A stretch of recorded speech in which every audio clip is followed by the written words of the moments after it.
Welcome to Midnight Truth, where peaceful stories guide you into the perfect night's rest. Before we start, take a moment to like this video and subscribe. It helps me bring more soothing stories to you and others who need them. Let me know in the comments where you're watching from and what time it is for you. Now, find your cozy spot, close your eyes, and let's begin this calming journey together.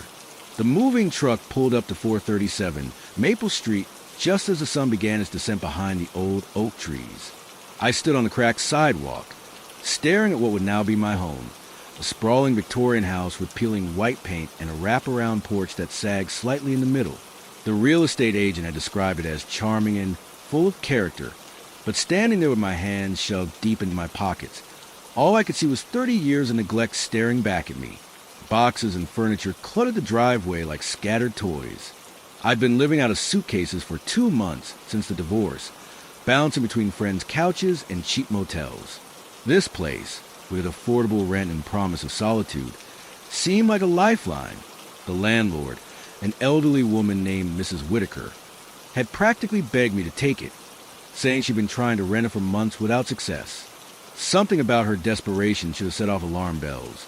But desperation has a way of making you overlook warning signs.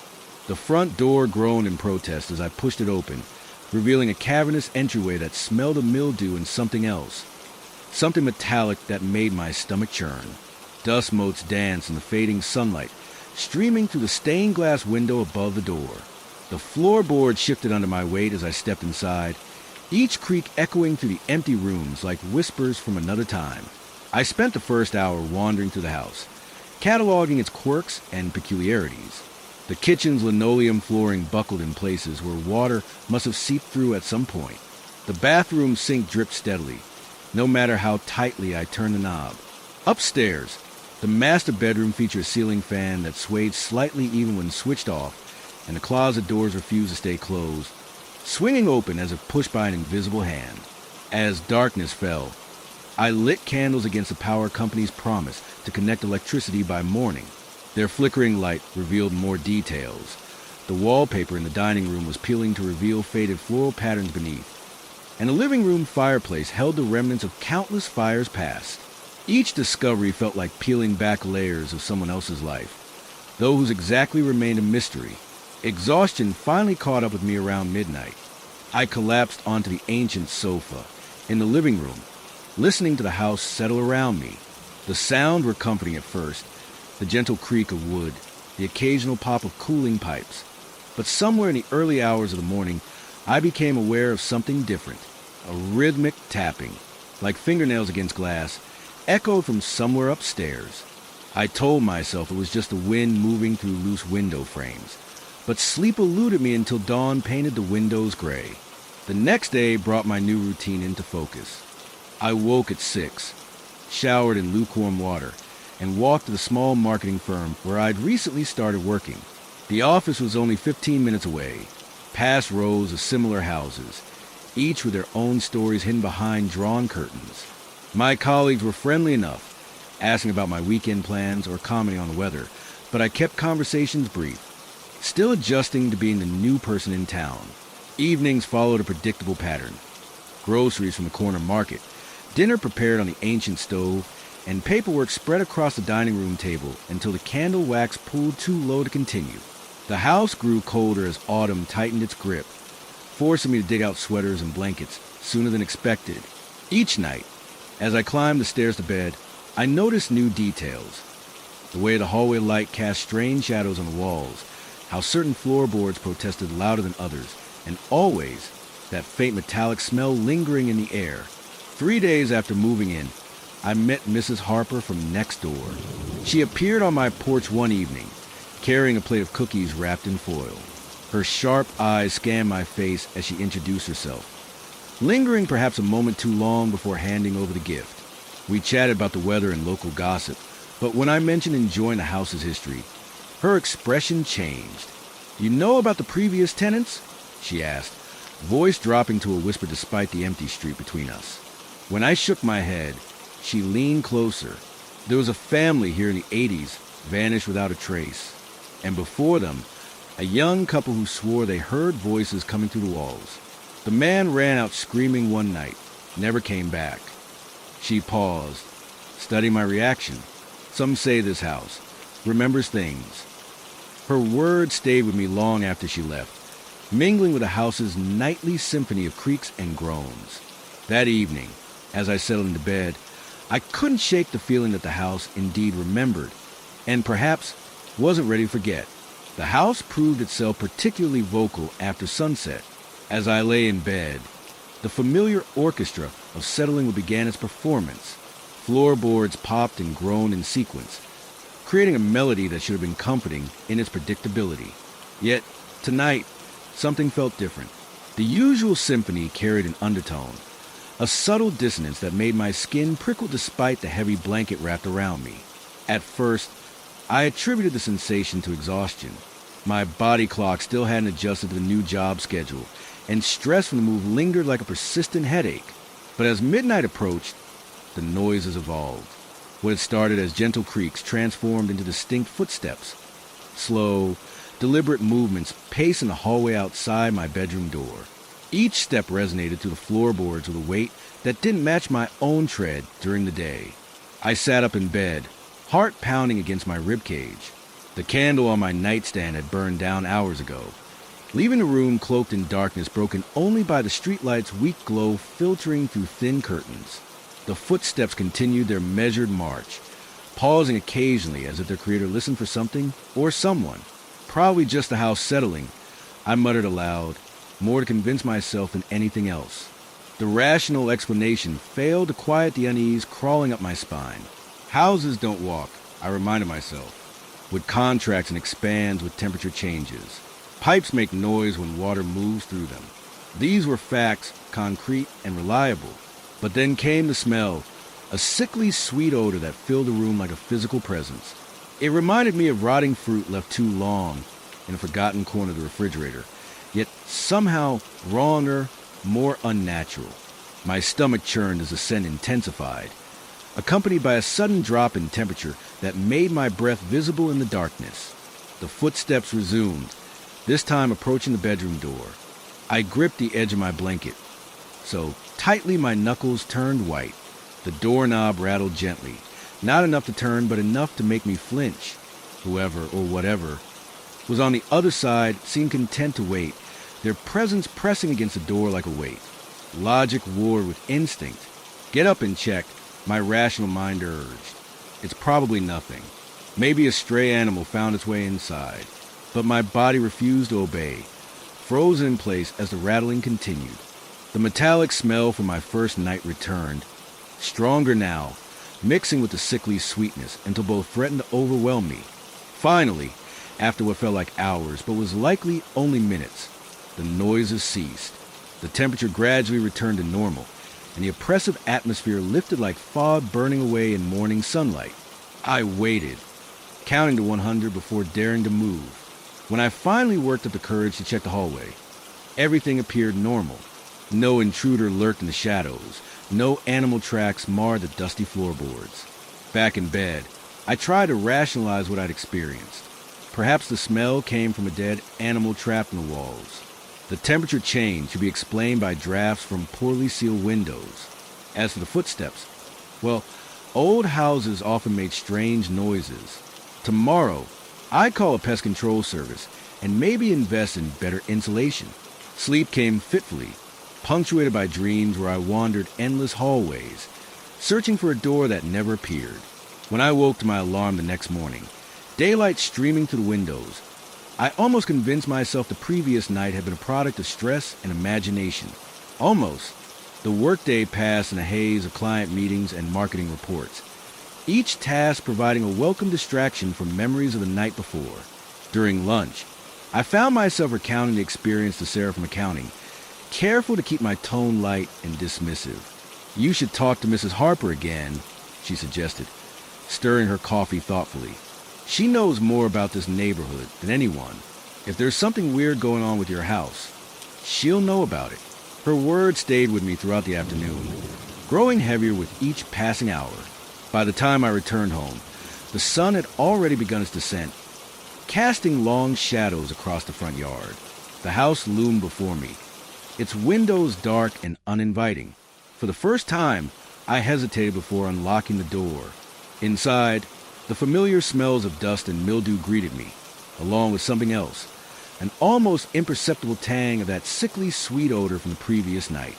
I told myself it was my imagination playing tricks, but the sensation of being watched followed me as I moved through the rooms, switching on lights against the gathering darkness. Dinner consisted of reheated leftovers eaten standing at the kitchen counter, while I stared at the ceiling, half expecting to hear footsteps overhead. Instead, silence reigned, broken only by the occasional creak or groan of settling wood. The normalcy should have been reassuring, but instead, it felt like the calm before a storm. As I prepared for bed, I double-checked all the windows and doors, making sure everything was securely locked. The ritual felt silly, superstitious even, but it provided a small measure of comfort. Climbing under the covers, I left the hallway light on, its glow spilling through the partially open bedroom door like a nightlight. The house remained quiet as I drifted off to sleep, but my last conscious thought was of those footsteps from the previous night. Would they return, or had I imagined the entire episode? Sleep claimed me before I could dwell further on these questions, pulling me into dreams where endless hallways twisted and turned, always leading back to the same closed door. The following morning, I awoke to find condensation gathered on my bedroom window, though the air inside felt unusually warm. As I dressed for work, I noticed more details that had escaped my attention before.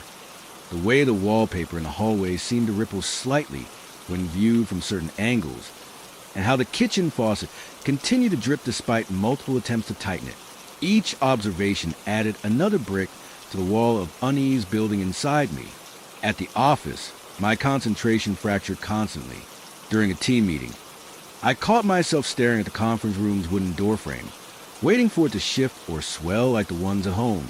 Sarah noticed my distraction and cornered me in the break room later. "You look like you haven't slept," she observed, pouring herself a cup of coffee. "Everything okay with the new place?" I opened my mouth to deliver a standard response about adjusting to a new environment, but the words caught in my throat. The memory of last night's footsteps flooded back, accompanied by the unsettling awareness that I'd left my bedroom door wide open this morning, something I never did. Normally, I preferred privacy, especially in unfamiliar spaces. "I've been hearing things at night," I admitted, surprised by my own candor. "Footsteps, mostly. And there's this smell, the metal thing," Sarah interrupted, her expression suddenly serious. When I nodded, she set her coffee cup down with a decisive click. "Listen, I meant what I said yesterday about talking to Mrs. Harper. She knows stuff about that house that might explain what you're experiencing." Her words haunted me throughout the day, intertwining with the mounting evidence that something was fundamentally wrong with my new home. At lunch, I found myself Googling local paranormal investigation groups, quickly closing the browser when colleagues approached. During a client call, I zoned out completely, imagining the house's floorboards shifting beneath invisible weight. That evening, as I walked home, the streetlights seemed dimmer than usual, their halos barely penetrating the growing darkness. The house's silhouette appeared even more imposing against the twilight sky, its gables reaching toward the stars like skeletal fingers. I hesitated at the gate longer than necessary, watching for movement in the upper windows, though I knew the place was empty. Inside, the metallic smell hung thicker than before, mixing with the now familiar sickly sweetness. I methodically checked every window and door, noting how the lock on the back door felt looser than it had that morning. Upstairs, I discovered fresh scuff marks on the hardwood floors near the master bedroom, marks that definitely hadn't been there earlier. Dinner consisted of microwave soup eaten while standing in the living room. Phone pressed in my ear as I called Mrs. Harper. She answered on the second ring, her voice tinged with concern when I explained why I was calling. "There's something you need to see," she said cryptically. "Come over tomorrow evening. Bring a flashlight."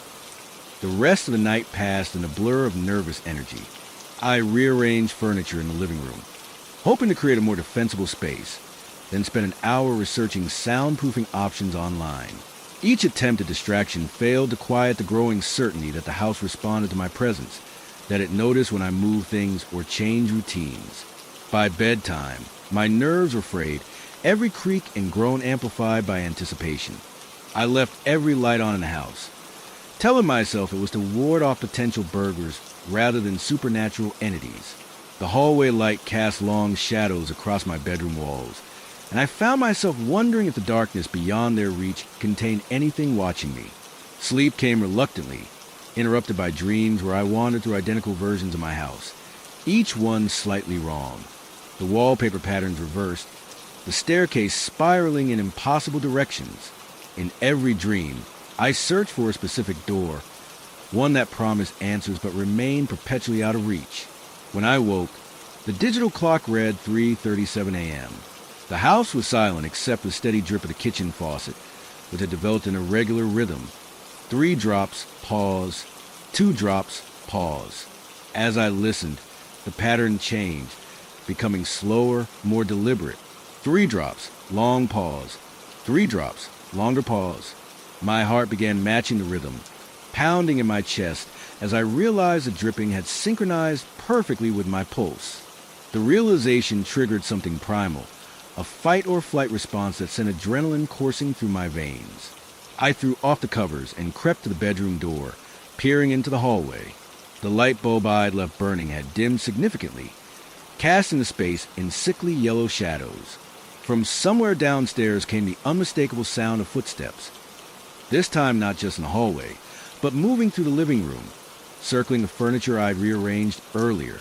Logic screamed at me to investigate, to prove to myself that there was a rational explanation, but deeper instincts rooted me to the spot, keeping me safe behind the relative security of my bedroom door.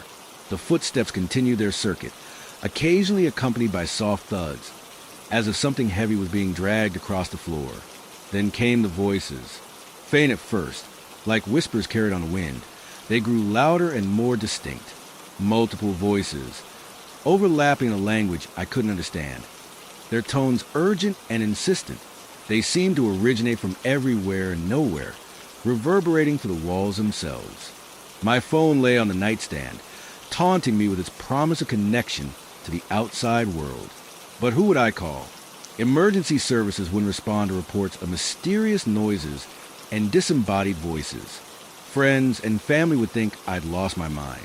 Even Mrs. Harper's warning seemed inadequate preparation for this moment. The voices reached a crescendo, accompanied by a sudden drop in temperature that made my breath frost in the air. Through the crack of my bedroom door, I watched as a hallway light bulb flickered violently before dying completely, plunging the space into darkness. Only then did I notice the smell. The overpowering combination of metal and decay had become almost unbearable. I retreated to the farthest corner of my room, wrapping myself in blankets as if they could shield me from whatever prowled the house. The voices continued their incomprehensible conversation, sometimes rising to shouts that made the walls vibrate. Occasionally, I caught what sounded like English words, distorted and stretched beyond recognition. Time lost meaning as I huddled there, shaking uncontrollably. Dawn arrived eventually, painting the room in pale gray light that revealed nothing unusual. The house stood silent once more, its malevolent presence seemingly withdrawn. But the damage had been done. I could no longer dismiss what I'd experienced as mere imagination or stress-induced hallucinations. The walk to work that morning felt surreal, like moving through a dream world disconnected from reality. At the office, I found myself jumping at every unexpected sound, my nerves raw and exposed. During meetings, I caught myself scanning corners of the room, half expecting to see shadowy figures lurking just out of sight. Sarah noticed my deteriorating state immediately. "You look worse than yesterday," she observed bluntly. "What happened?" This time, I didn't hold back. I recounted everything: the changing drip pattern, the synchronized footsteps, the voices speaking in tongues. To her credit, she listened without judgment, nodding occasionally as if confirming something she'd suspected all along. "You need to talk to Mrs. Harper," she insisted when I finished. "Tonight, don't wait any longer." The workday passed in a haze of anxiety and dread. Each task required monumental effort to focus, my mind constantly drifting back to the previous night's events. By the time I left the office, my hands trembled so badly I struggled to unlock my front door. Inside, I found everything exactly as I left it. Furniture undisturbed, lights still functioning, but the atmosphere felt charged, expectant. Mrs. Harper's invitation loomed over me as I prepared dinner, her cryptic warning about needing to see something gnawing at my thoughts. What could possibly explain what I'd experienced? More importantly, what could help me make it stop? Mrs. Harper's house stood in stark contrast of mine, modern, well-maintained, and filled with the warm glow of carefully chosen lighting. She greeted me at the door wearing a cardigan over her house dress, her sharp eyes assessing my condition before ushering me inside. "I've been expecting this visit," she said, leading me to a cozy sitting room. "You've encountered the house's peculiarities." Her directness caught me off guard. I nodded, sinking into an armchair that smelled of lavender and furniture polish. "You mentioned something about previous tenants disappearing. Can you tell me more about that?" She rose and disappeared into another room, returning with a thick binder and a framed photograph. The picture showed a family of four posing on the very porch I come to know so well. The father stiff and formal, the mother smiling nervously, two children squinting against the sun. Something about their expression seemed forced, as if they'd been positioned there against their will. "The Millers moved in during the summer of 1983, Mrs. Harper began, placing the photo on the coffee table between us. "Nice people, kept to themselves mostly. Then one October night, they simply vanished. No note, no forwarding address. Their car remained in the driveway. Dinner plates still on the table." She opened the binder, revealing newspaper clippings and police reports. The authorities searched for months. Neighbors reported hearing arguments late at night, strange noises. Some claimed to see shadowy figures moving through the windows after the family disappeared. The case remains unsolved to this day. My fingers traced the edge of the photograph, noting how the house looked remarkably similar to its current state. Peeling paint, sagging porch, the same ominous presence captured in the background. And the couple before them? Mrs. Harper's expression darkened. The Johnsons, young newlyweds. They lasted 6 months before he ran out screaming about voices in the walls. His wife followed him, but neither ever spoke about their experiences publicly. After that, the house sat empty for years. The few who rented it left quickly, usually in the middle of the night. She handed me a folded piece of paper from the binder. "This is why I wanted you to come. Found it in the attic when I helped clear out the last tenant's belongings." The document was brittle with age, written in spidery handwriting that crawled across the page like insects. Dated 1912. It detailed the construction of the house by its original owner, Nathaniel Grayson. According to the letter, Grayson had been a prominent businessman with an obsessive interest in the occult. He'd specifically designed the house to align with certain astrological phenomena and incorporated various symbols into the architecture. He believed he could communicate with something beyond our world, Mrs. Harper explained. Held seances, performed rituals. Some say he succeeded in opening a doorway to what no one knows. But neighbors reported strange occurrences even back then. Animals behaving strangely, crops failing, people experiencing vivid nightmares. I studied the letter, noticing diagrams and sketches of symbols that matched patterns I'd seen in the house's decorative moldings. Why wasn't this information disclosed when I rented the place? Mrs. Harper sighed, removing her glasses to polish them. "Because the landlord doesn't believe any of it. Thinks it's all nonsense. Most tenants don't either, at least not until they experience it themselves." She leaned forward, lowering her voice. "But there's more. Something I've never shown anyone else." From a locked cabinet, she produced a small leather-bound journal. Its cover bore intricate carvings that matched the symbol from Grayson's letter. "Found this hidden in the basement. Looks like a diary kept by one of Grayson's assistants during his experiments." The journal's pages were filled with increasingly frantic entries documenting rituals performed in the house's attic and basement. The writer described feeling watched, hearing whispers that grew louder with each ceremony. Later entries spoke of seeing figures in mirrors that weren't reflected in glass, of feeling cold hands touching them during solitary moments. One passage stood out, written in shaking hand. "They are learning. The barriers weaken. I can feel them pressing against the veil, testing its strength. Nathaniel believes he controls them, but I know better. They watch. They wait. and soon they will be free. Mrs. Harper watched me closely as I absorbed the information. Grayson disappeared shortly after this was written, vanished from his study one night, leaving behind only his slippers by the fireplace. The assistant was never seen again. I flipped through more pages, finding sketches of creatures that defied description. Hybrid forms combining human and animal features, their eyes filled with malevolent intelligence. Notes detailed specific dates and times when phenomena intensified, many corresponding to celestial events. "You need to leave," Mrs. Harper said firmly. "Take what you can carry and go." Now before. A sudden crash from upstairs interrupted her. Both of us froze, listening to the sound of breaking glass, followed by heavy footsteps crossing the room above. Mrs. Harper's face drained of color. "It's never followed anyone here before," she whispered, gripping the arms of her chair. The temperature in the room dropped dramatically, and the metallic smell filled the air. Shadows lengthened across the walls, moving independently of the light sources. From the corner of my eye, I saw movement, figures forming and dissolving in the darkness, their shapes matching the sketches in the journal. Grabbing the documents, I followed Mrs. Harper's urgent instructions to leave through the back door. As we fled into the night, I glanced back to see the house's windows glowing with an unnatural light, silhouettes moving behind the curtains in impossible configurations. Safe in my car, we watched as the lights dimmed and the house returned to its normal appearance.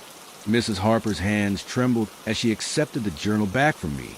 "Burn these," she advised. "Whatever you do, don't take them home, and find somewhere else to live." Quickly, but even as I drove away, I knew I couldn't abandon the mystery.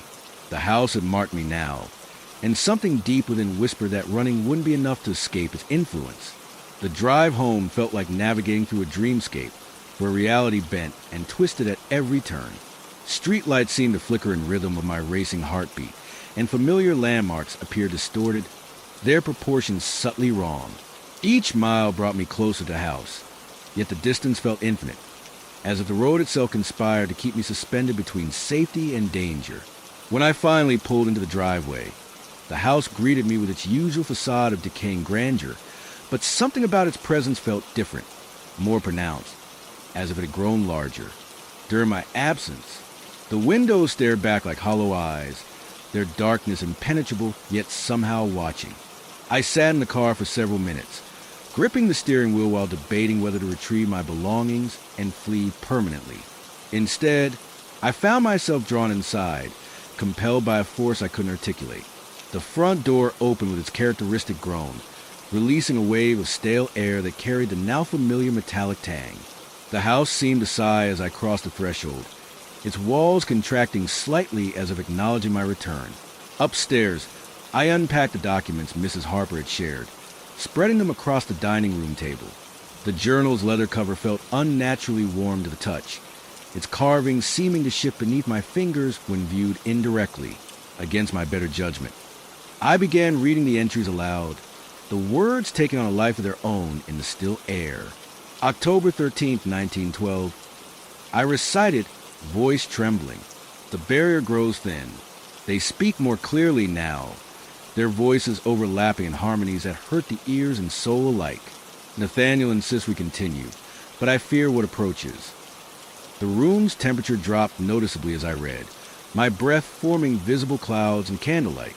The metallic smell intensified, mixing with something new, a charred, acrid odor reminiscent of burnt hair. Shadows dance along the walls, their movements independent of the flame's flicker. They show me things, I continued, unable to stop despite the growing sense of dread. Scenes of destruction, of worlds consumed by darkness. I see faces in the smoke, faces that should not exist. Suddenly, the candle flame guttered and went out, plunging the room into darkness. I fumbled for my phone's flashlight function, but the device refused to turn on. Something brushed against my leg, soft, insubstantial, yet unmistakably present. I stumbled backward, knocking over my chair as the sensation repeated, this time accompanied by a whisper directly in my ear. They know you read their words. The voice wasn't audible in the traditional sense. It resonated inside my skull, vibrating through my thoughts like a tuning fork. My vision blurred as images assaulted my mind. Swirling vortexes of darkness, humanoid shapes dissolving into smoke, eyes that burned with cold fire. The pressure in the room increased exponentially, making it difficult to breathe. Gasping for air, I grabbed a journal and hurled it across the room. It landed with a thud against the far wall, falling open to a page I hadn't read yet. Moonlight streaming through the window illuminated the text, forcing my eyes to focus despite my terror. To close the door, one must sacrifice what is most precious. Blood must seal the barrier willingly given. Failure means their freedom, and ours becomes their prison. The words seared themselves into my consciousness as understanding dawned. The house wasn't merely haunted. It served as a prison, containing something that desperately sought release. And now, through my actions, I'd weakened the barriers further. A chorus of whispers erupted around me, overlapping and discordant. The temperature plummeted, frosting the windows despite the mild evening. My reflection in the glass showed something behind me, shapes forming and dissolving, their features shifting faster than my mind could process. The pressure built to an unbearable level, compressing my chest until each breath became a struggle. The whispers coalesced into coherent speech, multiple voices speaking in unison. Reader of secrets, bearer of knowledge, you have invited us. Now you must choose. Movement caught my peripheral vision, a figure standing in the hallway, its form simultaneously solid and insubstantial. It raised an arm, pointing directly at me. Recognition hit like a physical blow. It matched one of the sketches from the journal, yet infinitely more terrible in reality. Panic overwhelmed rational thought. I grabbed the remaining documents and ran for the door, pursued by a cacophony of laughter that echoed through the house's halls. The front door resisted my attempts to open it, requiring several desperate pulls before yielding. Cold night air slapped my face as I stumbled onto the porch, paper scattering in the wind. Behind me, the house shuddered visibly, its frame twisting and contorting like a living thing. Windows imploded inward, showering the lawn with glass. The front door slammed shut with such force the entire structure shook. Yet when I turned back to look, everything appeared normal again. The windows intact, the door slightly ajar. Neighbors emerged from their homes, drawn by the commotion. Mrs. Harper appeared at my side, her face pale but resolute. "You shouldn't have gone back," she whispered. "Now they know where you live."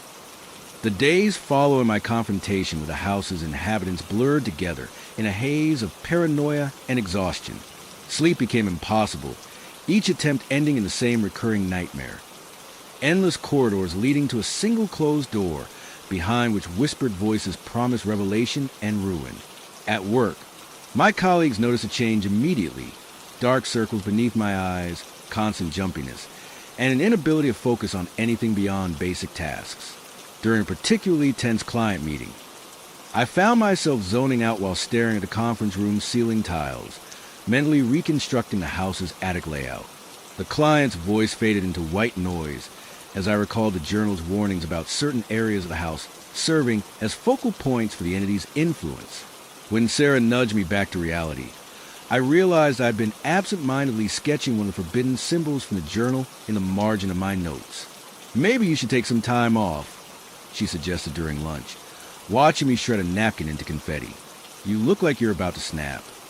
Her concern mirrored my own growing awareness that something fundamental had shifted, not just in my relationship with the house, but within myself. The boundaries between my waking life and the house's influence had begun to dissolve. Ordinary objects took on sinister meanings, a crack in the office wall resembling the journal symbols, the photocopiers wearing suggesting whispered voices, the janitor's cart parked in the hallway like a funeral bier. Each evening's walk home became a gauntlet of escalating phenomena. Streetlights flickered in patterns that matched the attic's ritual diagrams. Shadows stretched impossibly long across lawns, their shapes momentarily forming recognizable figures before dissolving. Once, I swore I saw Mrs. Miller, the missing tenant from Mrs. Harper's photograph, standing in her former bedroom window, her expression one of desperate warning before vanishing like smoke. Inside the house, the manifestations grew bolder. Objects moved when I wasn't looking. The salt shaker appearing in different locations, Books rearranging themselves on shelves according to arcane patterns only I seemed to recognize. The metallic smell permeated everything, clinging to my clothes and hair even during business hours. Colleagues commented on the interesting cologne I'd started wearing. Most disturbing were the dreams that invaded my rare moments of sleep. No longer confined to the house's interior, they expanded to include the entire neighborhood. I wandered through identical versions of Maple Street, each house subtly altered, windows replaced with blank walls, doors opening into voids, streets twisting into impossible geometries. Always, the same figures followed at a distance, their forms shifting between human and something far older. The culmination came one Thursday evening, when I decided to confront the phenomenon directly. Armed with a voice recorder and notebook, I methodically documented each occurrence. The exact time the kitchen faucet began its 3-drop pattern, 7:42 p.m. The specific location where the temperature dropped 10 degrees in seconds, the southeast corner of the living room. The precise moment when the whispers became audible, 9:13 p.m. As I recorded, the manifestations responded. Shadows detached from walls, forming semi-coherent shapes that mimic human postures. The whispers organized into sentences, speaking directly to me in languages I couldn't consciously understand yet somehow comprehended. The house seemed to breathe around me, its walls contracting and expanding like lungs. You seek understanding. The voices intoned, their collective harmony vibrating through my bones. Yet understanding brings obligation. Will you accept responsibility for what you've unleashed? The question triggered a cascade of memories, not my own, but fragments of lives lived within these walls. I saw Nathaniel Grayson performing his rituals, witnessed the assistant recording his final entries, experienced the Miller family's last terrifying hours. Each vision brought physical sensations, the burn of incense in my nostrils, the chill of basement stone against my skin, the taste of fear sour in my mouth. The pressure built to excruciating levels, forcing me to my knees. The voice recorder captured everything, the overlapping voices, the sound of walls shifting, my own gasp for air. My notes became automatic writing, filling pages with symbols and phrases that appeared without conscious thought. The house had become a conduit, channeling experiences and knowledge through me. When the visions finally released me, hours had passed. The recorder's battery was dead, its tape melted into a useless coil. My notebook contained pages of writing in languages I couldn't recall learning, alongside detailed drawings of the house's hidden architecture, rooms that shouldn't exist, passages connecting impossible spaces. Most troubling was the final entry, written in my own hand yet completely foreign to my memory. To maintain balance, the keeper must perform the rite every new moon. Failure means their replacement will be chosen from among the neighbors. The implications hit me like a physical blow. The house wasn't merely active. It operated on cycles, requiring regular intervention to maintain containment. And now, through my investigations, I become its designated keeper. The thought of performing rituals in the attic or basement filled me with revulsion. Yet the alternative, allowing the entity full freedom, seemed infinitely worse. I attempted to destroy the notebook, but the pages resisted burning, tearing, even soaking. The symbols seemed to pulse with a life of their own, their meanings shifting with each viewing. Placing them in a drawer only made the manifestations worse. The whispers grew louder, the temperature fluctuations more extreme, the shadows more defined. By Friday morning, I presented such a wrecked appearance that my supervisor insisted I take medical leave. As I packed my things, Sarah pressed a business card into my hand. Paranormal investigator. She explained quietly, "Don't ask how I got it. Just call him if you need help." The card's texture felt wrong in my fingers, its ink slightly raised as if freshly printed. On the back, someone had written a single symbol, one I recognized from both the journal and my automatic writings. The message was clear. Others knew about the house, about what I'd become. Whether they sought to help or exploit remained to be seen. That evening, as I sat alone in the living room with a business card burning a hole in my pocket, the house seemed to hold its breath. The manifestations paused, the silence almost deafening after days of constant activity. I knew this reprieve wouldn't last. The new moon approached, bringing with it obligations I wasn't sure I could fulfill. Saturday dawned gray and heavy, the sky pressing down like a leaden blanket. I stared at the business card for hours, tracing the symbol with numb fingers while the house maintained its eerie stillness. Finally, at precisely 11:11 a.m., I dialed a number, half expecting it to be disconnected. Mr. Delaney speaking. Answered a voice that sounded both ancient and immediate, as if existing simultaneously in multiple dimensions. "I've been expecting your call." His words sent a chill through me, but I pressed on, explaining everything: the house's history, my experiences, the automatic writings. He listened without interruption, occasionally making non-committal sounds that might have been agreement or mere breathing. "I'll be there in 20 minutes, he concluded, hanging up before I could ask how he planned to help. True to his word, Mr. Delaney arrived promptly, a tall, gaunt figure whose presence seemed to warp the very air around him. His eyes held an unsettling quality, appearing simultaneously blind and omniscient. Without waiting for invitation, he strode through the house, his movements purposeful yet oddly fluid, like smoke given form. "This place has been waiting for you," he stated, examining the living room ceiling with apparent fascination. "The patterns in the plaster, they're not random. Someone knew exactly what they were doing when they built this prison." He produced a small leather pouch from his coat, sprinkling its contents, a fine black powder, along the baseboards. The metallic smell intensified, mixing with something sharper, more chemical. Shadows writhed along the walls, drawn to the powder like moths to flame.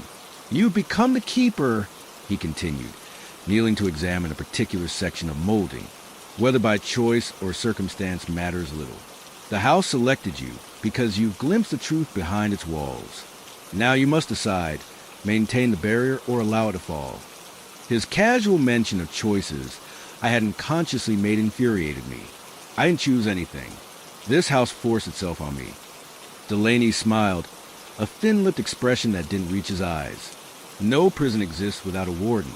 The previous keepers, the Millers, the Johnsons, Grayson himself, all face the same decision. Some chose duty, others flight. Neither path guarantees survival." He led me to the basement, illuminating its depths with a peculiar greenish light from a crystal pendant. The air grew colder with each step, the metallic odor nearly overwhelming. Ancient symbols glowed faintly on the stone walls, their lines pulsing like veins. "These mark the true boundaries," he explained, running his fingers along one carved line. The basement's oppressive atmosphere pressed against me like a physical weight, each breath drawing in a metallic tang that now seemed to permeate my very being. Mr. Delaney moved with practiced precision, arranging items from his leather satchel in a precise circle around us. Candles of black wax flickered to life at his touch, their flames burning an unnatural green that cast sickly shadows across the stone walls. "The new moon rises tonight," he intoned, his voice carrying a resonance that made my teeth ache. "You must decide before then whether to perform the rite of maintenance or allow the barrier to collapse completely." I watched as he drew patterns in the dust-covered floor with what appeared to be powdered bone. The symbols matched those from my automatic writings, yet seeing them manifested physically triggered a visceral reaction, a crawling sensation beneath my skin, as if insects burrowed through my veins. "What happens if I refuse?" My voice sounded distant, as though someone else spoke through me. Delaney paused, his expression unreadable in the green-tinged light. "Refusal isn't simple absence. It's active rejection. The entity will interpret it as permission to expand its influence. Your neighbors, you've noticed their increasing discomfort?" Images flashed through my mind. Mrs. Harper's forced cheerfulness, Sarah's concerned glances, the way strangers crossed the street rather than walk past my house. The whispers had grown louder outside these walls, hadn't they? More insistent. "The ritual requires..." He hesitated, choosing his words carefully. "A piece of yourself. Something irreplaceable. Grayson uses eyesight. The assistant sacrifices hearing. Each keeper must offer something unique." My hand drifted to my chest, fingers brushing the scar from childhood surgery. My heart, weakened by a congenital defect, ticking away at a slightly irregular rhythm.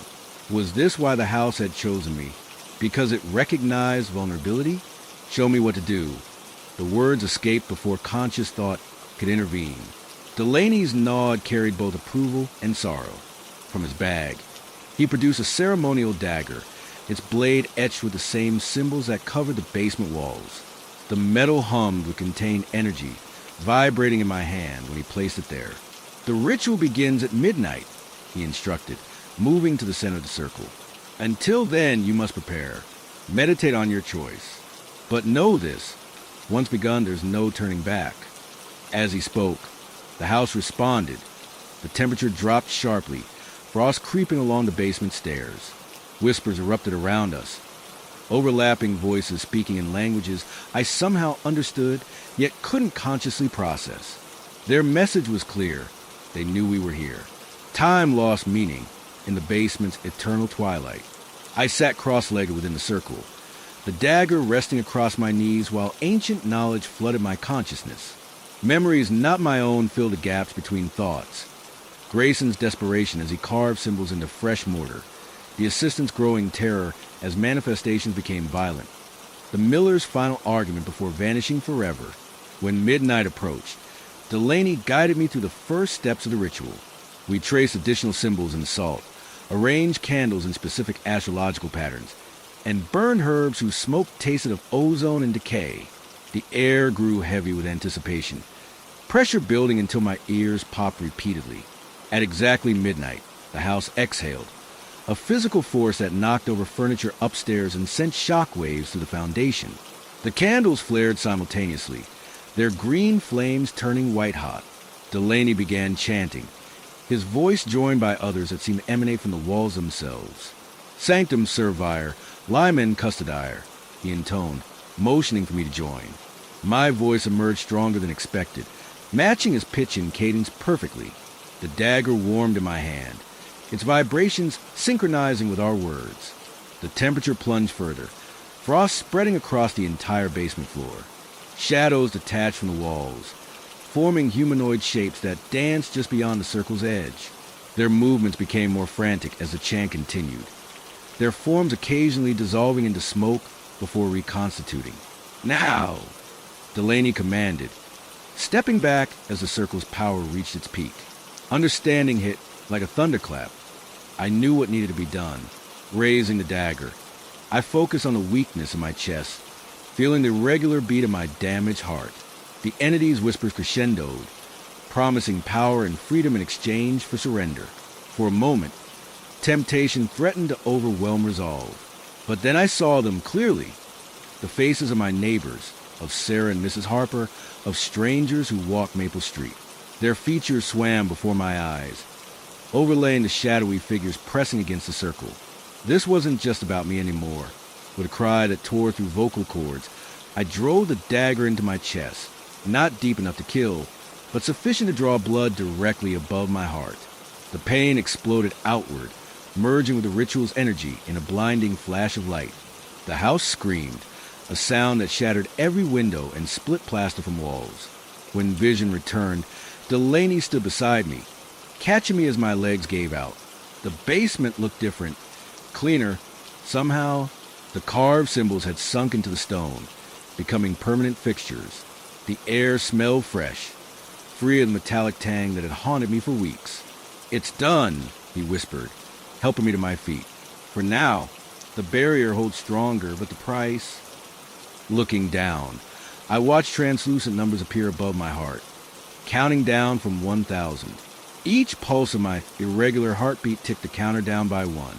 Understanding dawned alongside horror. I bought time, not salvation.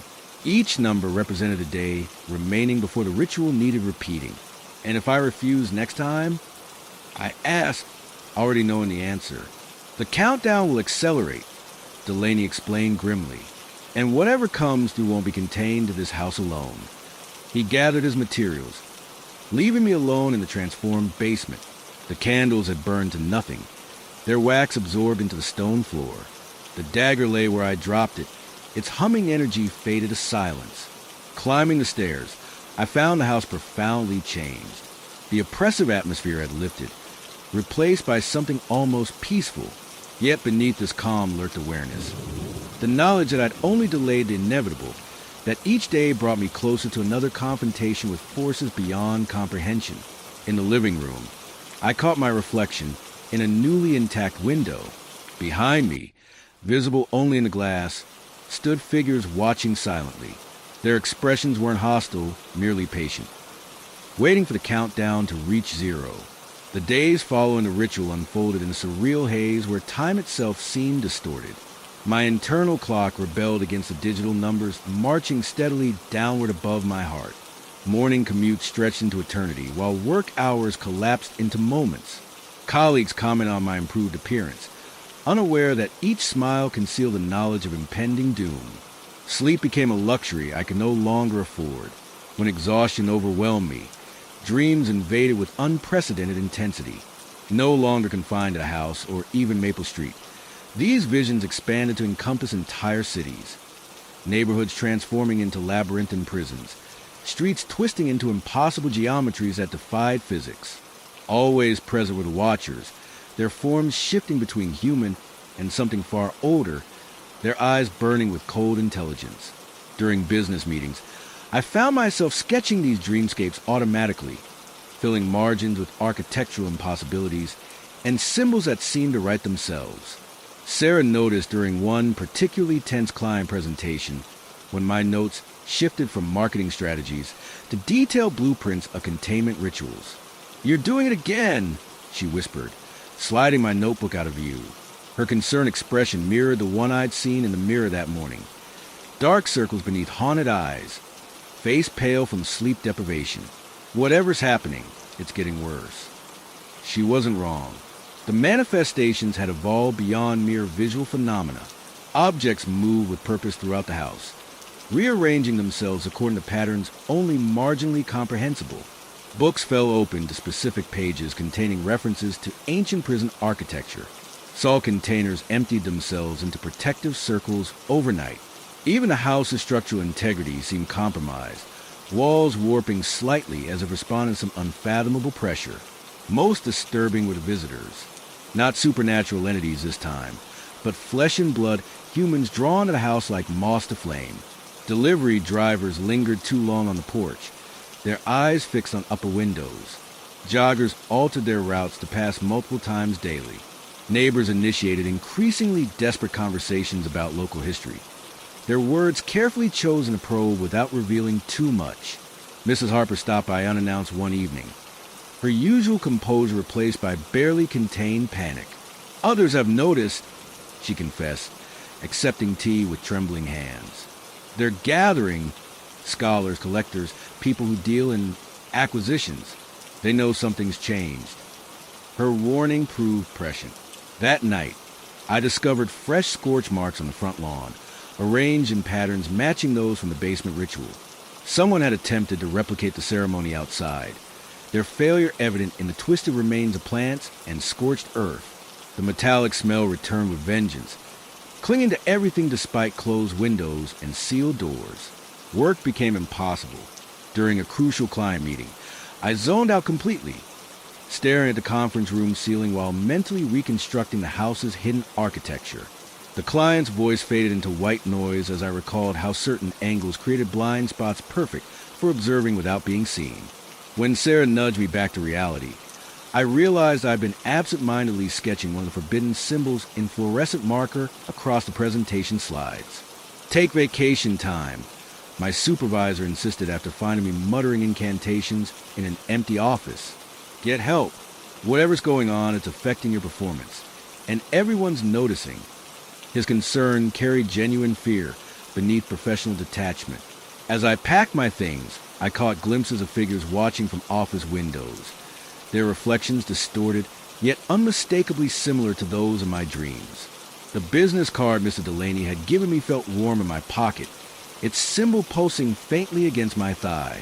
Returning home, I found evidence of recent surveillance. Fresh footprints in flower beds, cigarette butts bearing unfamiliar brands, tiny cameras disguised as insects scattered across the porch. Inside, the house reacted violently to these intrusions. Lights flickered in complex patterns that spelled warnings in binary code. Temperature fluctuations created visible waves in the air, distorting reality like heat rising from asphalt.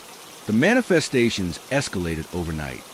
Furniture rearranged itself into defensive formations. Windows frosted over with intricate patterns resembling circuit diagrams.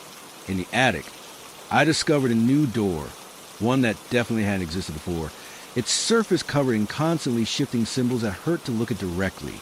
Through it all, the numbers above my heart continued their relentless countdown.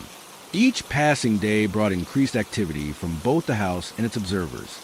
Packages arrived containing books written in languages I shouldn't understand yet somehow did.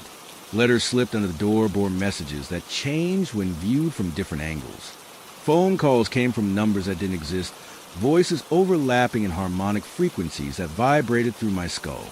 One evening, while documenting these occurrences, I realized my notes formed coherent instructions for dismantling the barrier. The automatic writing had taken on a life of its own, filling pages with detailed plans for releasing whatever remained trapped within the house's walls. Panic gripped me as I tried to destroy the pages, but they resisted burning, tearing, even submersion. The breaking point came when I discovered Sarah's name among the documents detailing potential sacrifices. She'd become involved through her concern, her proximity making her vulnerable to influence. The realization crystallized something fundamental. I couldn't protect anyone while maintaining the barrier. Each attempt at containment required pieces of myself, and eventually, those wouldn't be enough. The house seemed to acknowledge this understanding, its manifestations taking on a celebratory quality. Shadows danced freely across walls, whispers organized into harmonies that resonated through bones. The metallic smell transformed into something sweet yet rotten, like flowers blooming in poisoned soil. In the basement, the symbols carved during the ritual glowed brighter each night, their light casting strange shadows that moved independently of any source. Standing among them, I felt the presence of countless others who performed similar ceremonies, keepers stretching back through generations, each contributing to the prison's strength while hastening their own destruction. As the countdown neared its halfway mark, I understood that running wasn't an option. Neither was fighting. The house had become an extension of myself, its needs intertwined with my survival. Whatever decision I made would affect far more than just me. It would determine the fate of everyone within its influence radius. The basement's transformation accelerated unnaturally, its stone walls developing a translucence that revealed pulsating veins of light beneath the surface. These luminescent pathways traced patterns matching the symbols from my automatic writings. Their glow intensified with each passing hour. Standing within the ritual circle, I watched as the light formed words, not in any language I consciously knew, yet instantly comprehensible. They approached. The walls whispered, their voices resonating through my bones. The ones who seek keys. Outside, the neighborhood responded in kind. Streetlights dimmed collectively, their halos shrinking to pinpricks against the encroaching darkness. Lawns browned overnight, grass withering into patterns that mimicked the basement's glowing symbols. Even the air felt heavier, charged with static electricity that raised hairs on exposed skin. Mrs. Harper's visits became daily occurrences, each more urgent than the last. They're positioning themselves, she confided, clutching a stack of old newspapers. Scholars, collectors, hunters, all circling like vultures. Some want to study, others to exploit. None understand the consequences of interference. Her information proved accurate. Through curtains, I observed figures setting up equipment across the street. Cameras disguised as utility boxes, audio recorders hidden in tree branches, thermal imaging devices trained on upper windows. Their presence triggered violent reactions from the house. Windows imploding inward, furniture rearranging itself into defensive formations, temperature fluctuations creating visible waves in the air. During business hours, paranoia followed me like a second shadow. Colleagues' casual questions about my health carried double meanings, their eyes lingering too long on my chest, where the countdown numbers glowed faintly beneath clothing. Sarah's concern bordered on obsession, her attempts to help evolving into intrusive monitoring of my activities. "They're marking you," Mr. Delaney explained during an unexpected visit. His gaunt frame seemed to absorb light, casting deeper shadows than should be possible. "Your connection to the house makes you a target. To control the prison, they need access to its keeper." He handed me a small crystal pendant identical to the one he'd used during the ritual. This will mask your presence temporarily, but it won't stop them completely. You need to decide soon. Maintain the barrier or prepare for evacuation. The pendant's weight settled heavily around my neck, its cool surface warming against my skin. Immediately, I felt the watcher's attention shift. Eyes that followed me through office windows redirected elsewhere, footsteps echoing behind me suddenly silent. Yet rather than relief, the reprieve brought clarity. I'd become bait in a trap set centuries ago. That night, the house orchestrated its most elaborate display yet. Light poured from every window, illuminating the front yard in patterns that shifted faster than human eyes could track. The metallic smell transformed into something floral yet toxic, like orchids blooming in chemical waste. Whispers organized into a chorus, so loud it rattled window panes and vibrated through foundations. Joining the cacophony came new sounds. Vehicles pulling up outside, hurried footsteps crossing lawns, equipment being assembled with military precision. Through upstairs windows, I watched figures deploying devices that sparked with energy, their movements coordinated like soldiers executing maneuvers. They're attempting synchronization, Delaney explained, appearing beside me without sound, trying to match the house's frequency. If successful, they'll create a bridge, an opening. The realization crystallized something fundamental. The house wasn't just a prison. It served as a focal point for forces that extended far beyond its walls. Maintaining the barrier required more than periodic rituals. It demanded constant vigilance against those who sought to exploit its power. Downstairs, the basement's transformation completed itself. The stone walls became entirely transparent, revealing a vast network of glowing pathways extending deep beneath the house. At their center pulsed a sphere of concentrated darkness, its surface rippling with colors that hurt to look at directly. Around it orbited smaller spheres, each representing a previous keeper, their essence preserved within the prison structure. The true nature of your role, Delaney gestured toward the sphere. Each keeper adds strength to the barrier, but also creates vulnerabilities. Your predecessors remain connected, their experiences influencing current events. Touching the wall, I felt their presence flood my consciousness. Memories of choices made, sacrifices offered, failures endured. Grayson's desperation merged the assistant's growing terror. The miller's final argument layered over countless others who'd walked these halls before vanishing forever. Above us, the house responded to this communion by manifesting physical representations of its defense mechanisms. Shadows detached from walls, forming semi-coherent shapes that mimicked human postures. Temperature fluctuations created visible waves in the air, distorting reality like heat rising from asphalt. The metallic smell transformed into something sweet yet rotten, like flowers blooming in poisoned soil. Weapons. Delaney identified them, forged from the house's essence, powered by your connection. Use them wisely. As he spoke, the figures outside synchronized their devices, creating a harmony that resonated through the house's structure. The basement sphere pulsed in response, its darkness expanding slightly. Through upper windows, I watched as several watchers collapsed, overwhelmed by the feedback, their equipment melting, their bodies convulsing as if struck by invisible force. Yet more took their place, undeterred by casualties. Their determination carried an urgency that transcended mere curiosity or greed. Like me, they understood the stakes, knew that whatever remained contained within these walls possessed power beyond comprehension. The countdown above my heart accelerated briefly before stabilizing, its numbers flashing red.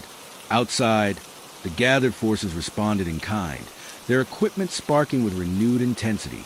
Through it all, the house maintained its vigilant stance, its defenses adapting to each new threat, while preserving its core function.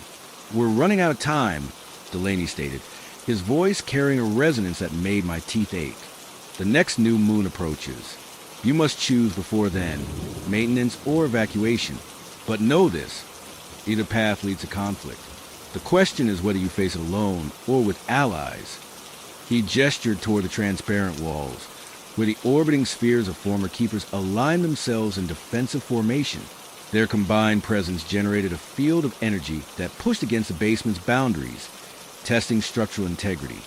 "Help me understand," I pleaded, feeling the weight of countless decisions pressing against consciousness. What happens if I maintain? What occurs during evacuation? His expression darkened, features becoming indistinct in the pulsating light. Maintenance buys time, strengthens the barrier through sacrifice. Evacuation releases the prisoners, but also unleashes the guards. Either way, Maple Street becomes ground zero for something far larger than local phenomena. As he spoke, the house demonstrated its capabilities. Upper floors shifted configuration, creating spaces that shouldn't exist within known dimensions. Windows open into views of other neighborhoods, other cities, other realities. Through them marched figures identical to those gathering outside, some approaching, others retreating, all connected by threads of light that intersected at our location. We're not just containing an entity, I realized aloud. We're maintaining balance between worlds. Delaney nodded, producing another ceremonial dagger from his coat. Its blade hummed with contained energy, vibrating in sync with the basement sphere's pulse. Exactly. And sometimes balance requires extreme measures. The night of reckoning arrived with unnatural stillness, as if the world held its breath awaiting the outcome. Outside, the gathered forces had multiplied. Figures in tactical gear mingled with robed scholars, their equipment gleaming under portable floodlights. They'd erected barriers around the property, creating concentric circles of protection that pulsed with conflicting energies. Inside, the house prepared for battle. Walls bled light that painted sigils across every surface, their patterns shifting faster than human eyes could track. The air crackled with static electricity, raising every hair on my body. The metallic smell transformed into something acrid yet sweet, like lightning striking a rose garden. Mr. Delaney stood beside me in the transformed basement, his figure illuminated by the now fully transparent walls. The central sphere of darkness pulsed erratically, its orbiting companions aligning themselves in precise formation. Above us, the house groaned as its very structure realigned to accommodate incoming forces. They're attempting phase infiltration, Delaney explained, his voice carrying through the mounting tension, breaking through layers systematically. Indeed, the manifestations began subtly, a gentle tapping at windows, like fingernails against glass.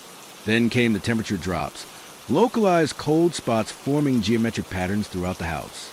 The watchers outside synchronized their equipment, creating harmonics that resonated through foundations. They seek resonance, Delaney continued, handing me the ceremonial dagger. To match the house's frequency, breach its defenses. I gripped the weapon, feeling its vibrations synchronize with my heartbeat. Through the transparent walls, I watched as several infiltrators collapsed, overwhelmed by feedback, their equipment melting, bodies convulsing as if struck by invisible force. Yet more took their places, undeterred by casualties. The basement sphere responded by generating weapons, shadows that solidified into blades, temperature fluctuations that coalesced into spears of ice, gusts of wind that hardened into razor-sharp projectiles. Each manifestation carried fragments of former Keeper's essence, their combined power creating tools that defied natural laws. Use them wisely, Delaney urged, as the first wave breached the perimeter. Through upper windows, I saw figures materialize inside the house, humanoid shapes that shifted between solid and insubstantial states. Their eyes burned with cold fire, gazes locking onto mine with predatory focus. The battle erupted simultaneously throughout the house. In the living room, furniture rearranged itself into defensive fortifications as shadow weapons engaged intruders. Upstairs, walls warped to create impossible geometries, trapping invaders in loops of ever-shifting space. The attic's new door opened into voids that consumed anything venturing too close. I found myself fighting alongside manifestations of previous keepers, their ghostly forms wielding weapons forged from house essence. Together, we defended critical points. The basement sphere, the attic door, the master bedroom closet, now revealed as another containment node.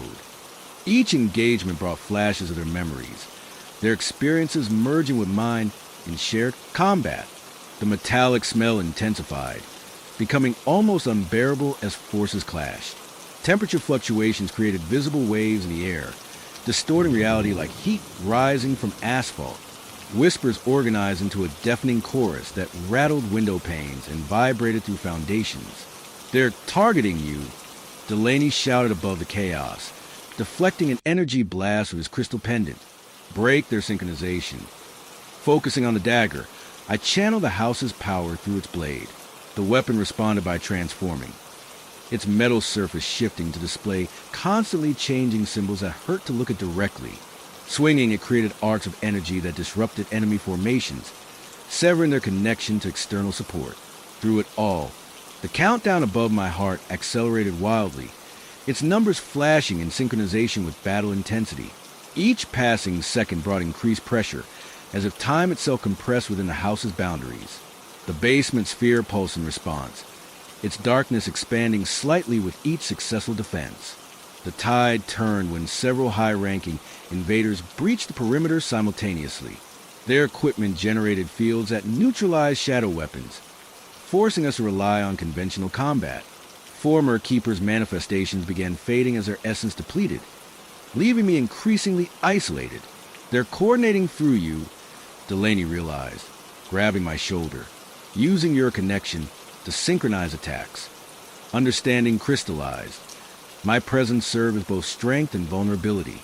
The house's defenses amplified through me, but so did enemy assaults.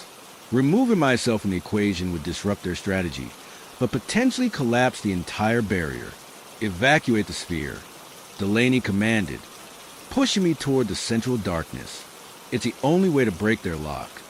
Resistance fought against realization. The sphere represented centuries of accumulated power, its collapse potentially catastrophic, yet continuing to serve as conduit guaranteed eventual failure. As I approached, the orbiting companions aligned themselves in protective formation, their combined energy generating a field that pushed against basement boundaries. The invaders redoubled their efforts, sensing victory within reach. Through upper windows, I watched as their leaders deployed final measures, devices that generated harmonic frequencies threatening to shatter the house's structural integrity. The manifestations responded by intensifying their defense, creating feedback loops that threatened to consume everything.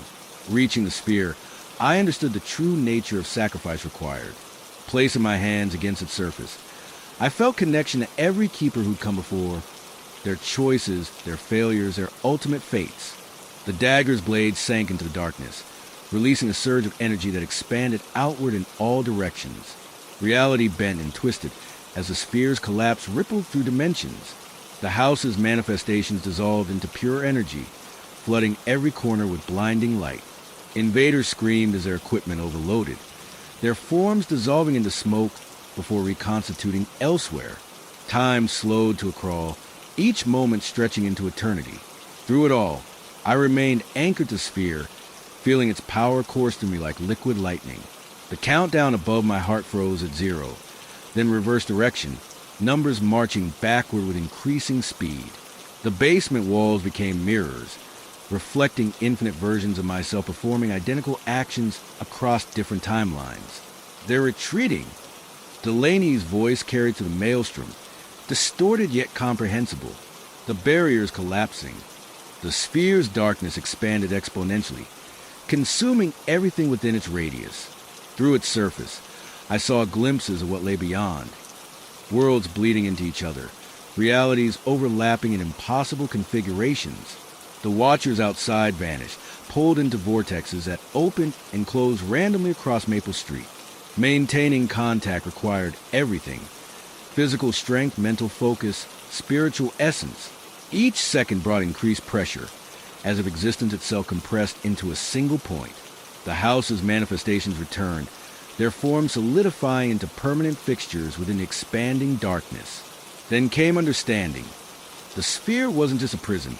It served as a lens, focusing forces that extended far beyond local phenomena. Collapsing it meant releasing not just contained entities, but also the mechanism maintaining dimensional separation. The consequences would ripple through reality itself. "Seal it!" Delaney's command cut through mounting pressure. "Now!" Channeling every remaining ounce of strength, I drove the dagger deeper into the sphere's core. Energy surged in response, creating a shockwave that shattered every window and split plaster from walls.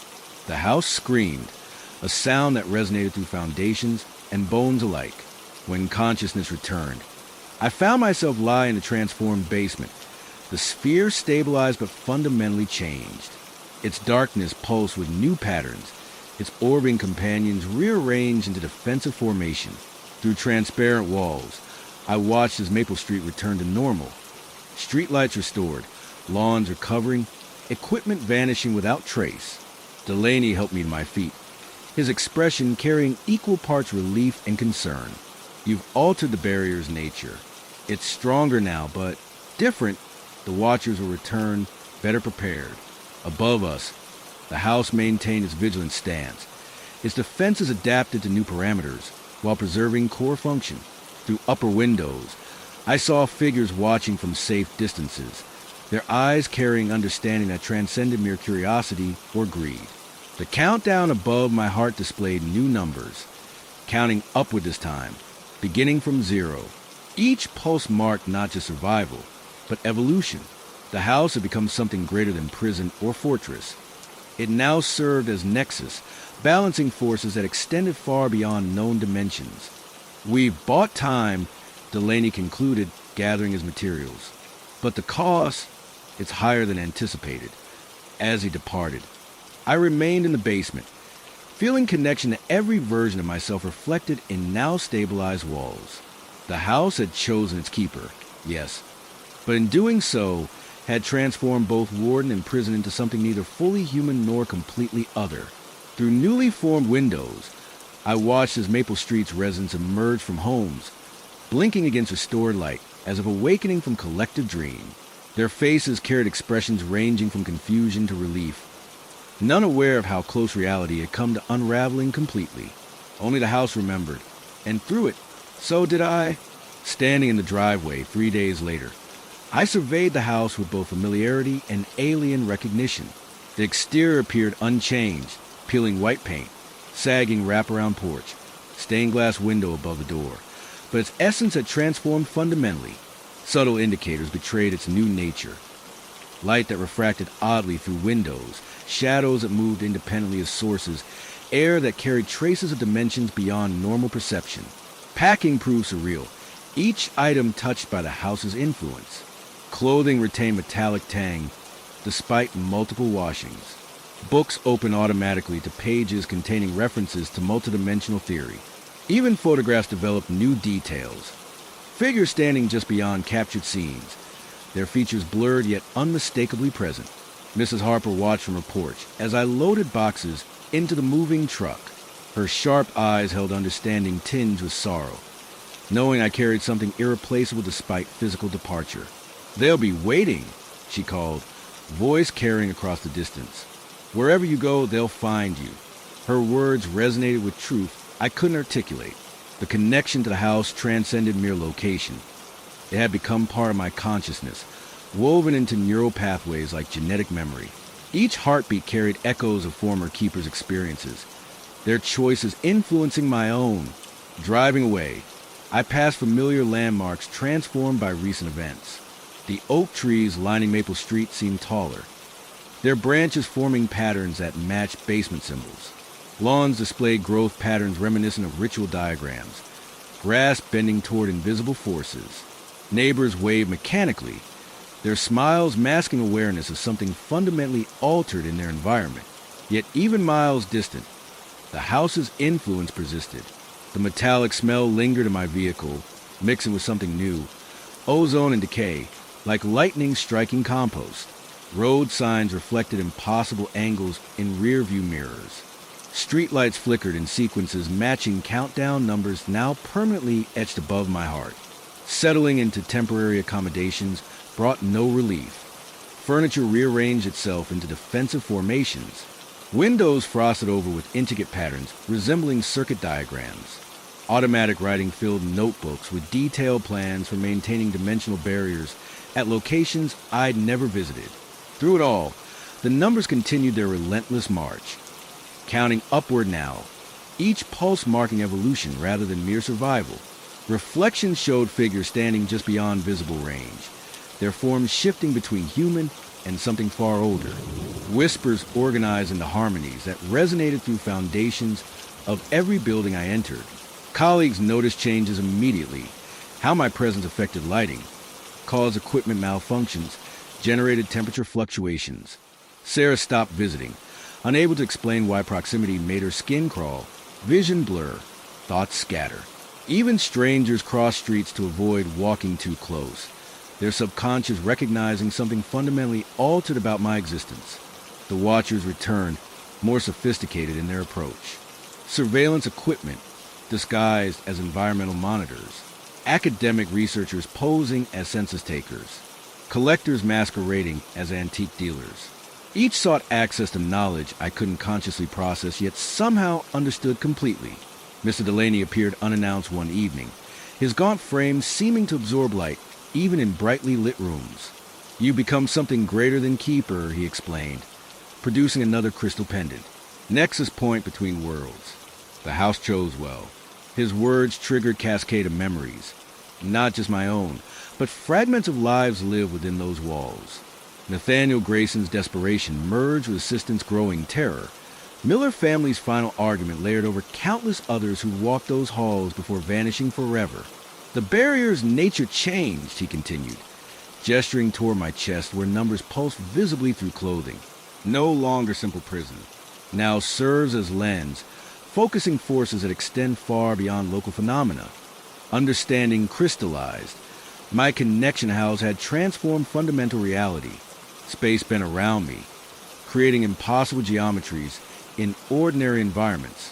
Time flowed differently, moments stretching or compressing based on proximity to certain locations. Dimensions overlapped, revealing glimpses of worlds bleeding into each other. Through it all, Maple Street remained ground zero for something far larger than local haunting. The house stood vigilant. Its manifestations adapted to new parameters while preserving core function. Watchers gathered in increasing numbers, their equipment more advanced, strategies more sophisticated. "I can't run," I realized aloud, feeling weight of countless decisions pressing against consciousness. "Wherever I go, I carry the barrier with me." Delaney nodded, features becoming indistinct in pulsating light. "Exactly. And sometimes carrying becomes heavier than maintaining. The question is whether you face it alone or with allies." He gestured toward horizon, where figures identical to those gathering outside house marched toward other neighborhoods, other cities, other realities, all connected by threads of light that intersected at our location. We're not just containing entities. I understood finally, we're maintaining balance between worlds. As he departed, leaving new, pendant warm against my skin, I felt connection to every version of myself reflected in now stabilized walls. The house had chosen its keeper, yes, but in doing so, had transformed both warden and prison into something neither fully human nor completely other. Through newly formed windows in my mind's eye, I saw figures watching from safe distances, their eyes carrying understanding that transcended mere curiosity or greed. The house remembered, and through it, so did I. The numbers continued their march, each pulse marking not just survival, but evolution. Maple Street's residents emerged from homes, blinking against a stored light, as if awakening from collective dream. Their faces carried expressions ranging from confusion to relief, none aware how close reality had come to unraveling completely. Only the house remembered, and through it, so did I. The barrier held stronger, but different. Watchers would return, better prepared. Costs had risen beyond initial calculations. Evolution demanded continuous adaptation. Driving away, I passed familiar landmarks transformed by recent events. Oak trees seemed taller, branches forming patterns matching basement symbols. Lawns displayed growth patterns reminiscent of ritual diagrams. Neighbors waved mechanically, smiles masking awareness of something fundamentally altered in environment. Yet even miles distant, house's influence persisted. Metallic smell lingered in vehicle, mixing with something new. Ozone and decay, like lightning striking compost. Road signs reflected impossible angles in rearview mirrors. Streetlights flickered in sequences, matching countdown numbers permanently etched above heart. Settling into temporary accommodations brought no relief. furniture rearranged into defensive formations, windows frosted over with intricate patterns resembling circuit diagrams, automatic writing filled notebooks with detailed plans for maintaining dimensional barriers at locations never visited. Through it all, numbers continued relentless march, counting upward now, each pulse marking evolution rather than mere survival. Reflections showed figures standing just beyond visible range, forms shifting between human and something far older, whispers organized into harmonies resonating through foundations of every building entered. Colleagues noticed changes immediately, present affecting lighting, causing equipment malfunctions, generating temperature fluctuations.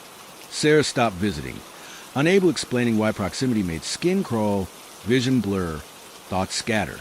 Even strangers crossed streets, avoiding walking too close, subconscious recognizing something fundamentally altered about existence. Watchers returned, more sophisticated in approach. Surveillance equipment disguised as environmental monitors, academic researchers posing as census takers, collectors masquerading as antique dealers. Each sought access to knowledge couldn't consciously process, yet somehow understood completely. Mr. Delaney appeared unannounced one evening, gaunt frames seeming to absorb light, even in brightly lit rooms. Become something greater than keeper, he explained, producing another crystal pendant. Nexus point between worlds. House chose well. Words triggered cascade of memories, not just owned, but fragment of lives lived within walls. Nathaniel Grayson's desperation merged with assistant's growing terror. Miller family's final argument layered over countless others walked halls before vanishing forever. Barriers nature changed, he continued, gesturing toward chests where numbers pulsed visibly through clothing. No longer simple prison. Now serves as lens. Focusing forces extend far beyond local phenomena. Understanding crystallized. Connection to house transformed fundamental reality. Space bent around, creating impossible geometries in ordinary environments. Time flowed differently, moments stretching or compressing base proximity certain locations. Dimensions overlapped, revealing glimpses worlds bleeding into each other. Through it all, Maple Street remained ground zero, something far larger than local haunting. House stood vigilant. Manifestations adapted new parameters while preserving core function. Watchers gathered increasing numbers, equipment more advanced, strategies more sophisticated. Can't run, realized aloud, feeling weight countless decisions pressing against consciousness. Wherever go, carry barrier with. Delaney nodded, features becoming indistinct pulsating light. Exactly. And sometimes, carrying becomes heavier than maintaining. Question whether face alone or allies. Gestured toward horizon. Figures identical gathering outside house march toward neighborhoods, cities, realities, all connected threads, light intersecting location. Not just containing entities. Understood finally, maintaining balanced worlds. Departed, leaving new pendant warm skin. Felt connection, every version reflected stabilized walls. House chosen keeper. Transformed warden prison, something neither fully human, completely other. Newly formed windows, mind's eye. Figures watching safe distances. Eyes carrying understanding, transcended curiosity, greed. House remembered. Through, did.